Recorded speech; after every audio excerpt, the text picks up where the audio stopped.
I would have him coming over from the WWE and kind of basically say, yeah, bro, I was in the WWE because I'm better than all of you.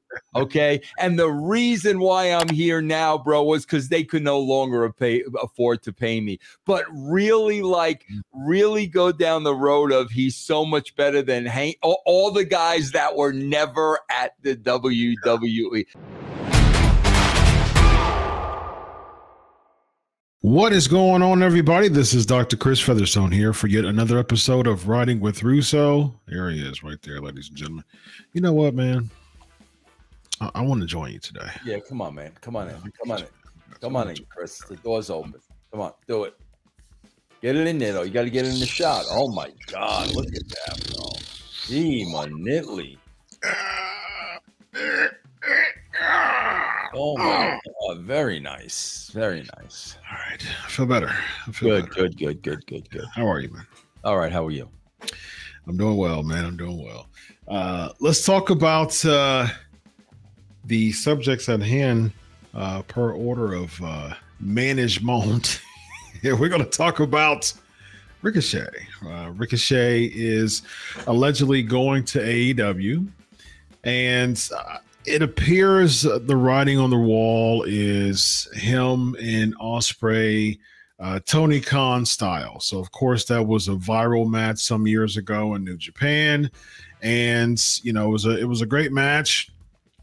Went very viral. Really put both of them on the viral map as far as popularity is concerned. They both were more junior heavyweights at the time, and both of them since then have went to achieve big things in different promotions, and they meet again most likely in AEW. Do you see Ospreay and Ricochet at All In?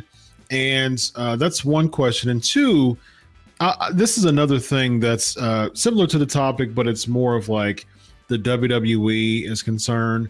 I'm interested in the backstage goings on as far as just the 90-day policy that they used to do a whole lot. They don't do it as much now because I remember Malachi Black, it was like a month when he was in AEW afterwards. How did the policy work? So that's question number two. And then question number one, what do you see with Ricochet? So what do you want me to address first? Ricochet, question number one. Bro, here's the thing, man. Here's the thing about Ricochet. And, bro, like I told you, man, I met this guy one time, and he was very, very nice to me. Here's the thing, bro. We saw him at Lucha Underground. We saw him at the WWE. Yeah. Bro, this guy's never had a character. He's never had a character. His character has always been his work. Bro, that's not enough because, you know, there are a lot of great workers out there, bro. That's not enough. Bro, you know what would be interesting? You want to get heat on this guy with the AEW crowd? You really want to get heat on him? Yep. Bro, I would have him coming over from the WWE and kind of basically say, yeah, bro, I was in the WWE because I'm better than all of you. Okay. And the reason why I'm here now, bro, was because they could no longer afford to pay me. But really, really go down the road of he's so much better than all the guys that were never at the WWE. Bro, that would get him instant heat. Bro, he can't be going to his third major promotion. I'm going to call Lucha Underground a major promotion. He can't be going to his third major promotion with no character. He can't, bro. You don't think Prince Puma was a character? Well, but what was his character, bro? It was his work. He was a protege of Ray, and eventually turned on Ray, and that became a thing. I think it's been all about the guy's work, and he needs a character, man. Check out BrainBuster, the daily quiz that tests your WWE knowledge with winning streaks, stats, and more. It's time to see if you're up for the challenge. Yeah, but do you think he got the chops for a character, though, man? Bro, you're not going to know till you try it. You know, he's cut promos before. Yeah. It just kind of fell But there was no meat on the bone with those promos, bro. They were just wrestle. I'm gonna beat you. I'm better than you. You know, I would love to see them give him something, and let's see if he could pull it off. Yeah, that would be interesting. I'd be game for that. I guess the only, pushback to that would be MJF just turned heel, and so he's going back to the better than you gimmick.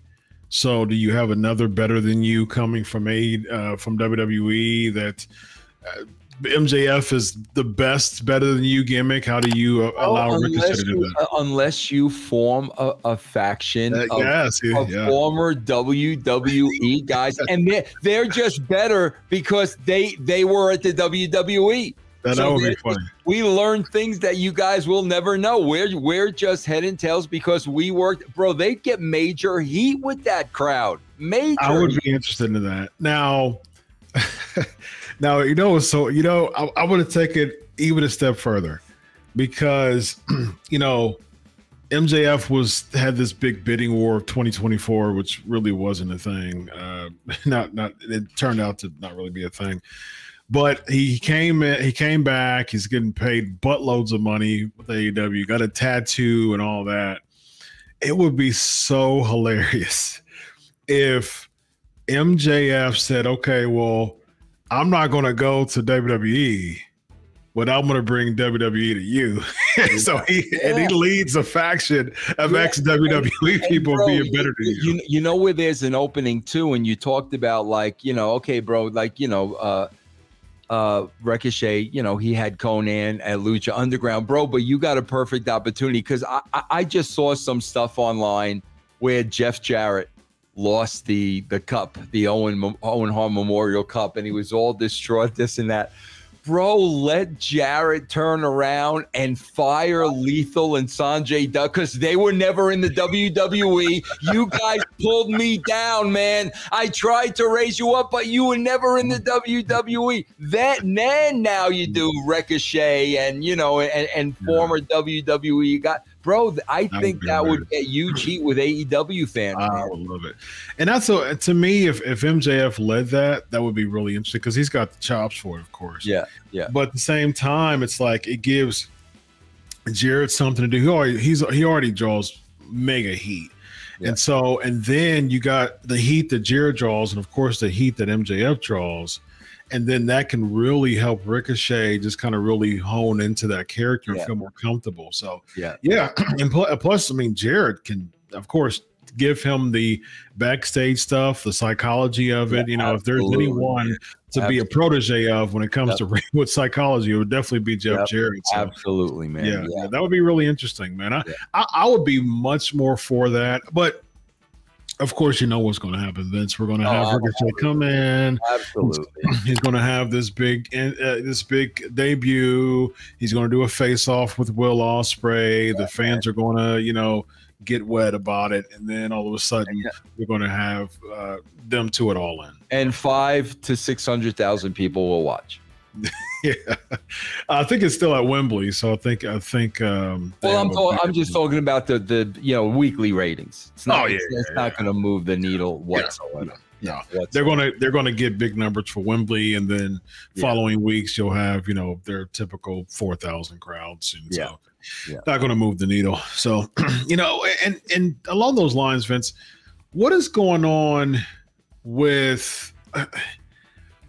What is going on with Tony Khan still shelling out all this money? Or did you hear what his payroll was? Did you hear what they're reporting? 104 million. Bro, that's insane, bro. And that's something. That is insane. Especially if the deal, there still hasn't been any news as of this recording. There hasn't been any news of the deal, being finalized.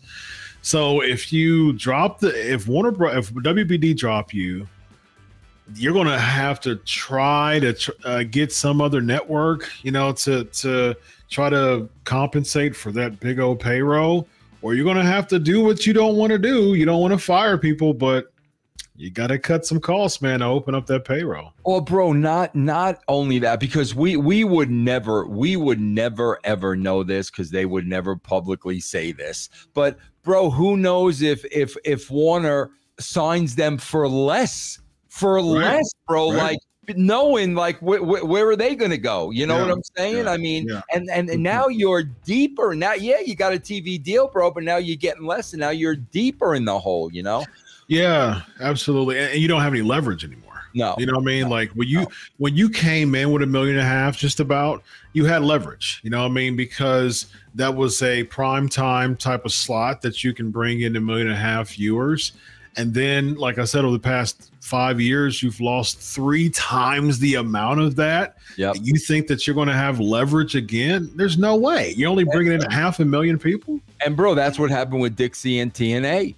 She asked for more money when she had 0 leverage. They gave her an offer. She declined it and asked for more. And they, thank you very much, because she had no leverage at that point. Yeah, bro, I want to address the before we forget, I want to address the non-compete. Bro, the non-compete it never holds up in a court of law, because you cannot stop somebody from making a living.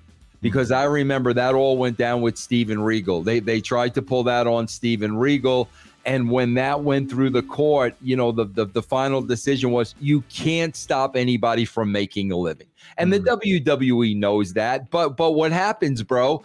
These guys, once they're released, what's the first thing they're thinking? Oh, they're gonna go back.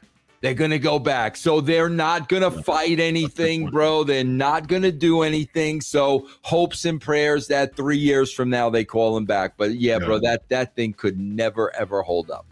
So the contract, the non-compete is you can do indies, but you couldn't do televised for 90 days. Yes. Yeah. And so it's interesting, because I think a lot of people don't talk about the element that you just brought up, why they honor the 90-day no compete. Yep. You made a great point, because they're thinking in their heads they want a shot again. And so I don't want to burn any bridges. So I'm just go ahead and honor the 90-day no compete. Yeah. Meanwhile, you're going 90 days without pay, and they're never going to call you back. Yeah, and you're trying to scrape money in indies and things like that, making a fraction of what you made in the WWE. So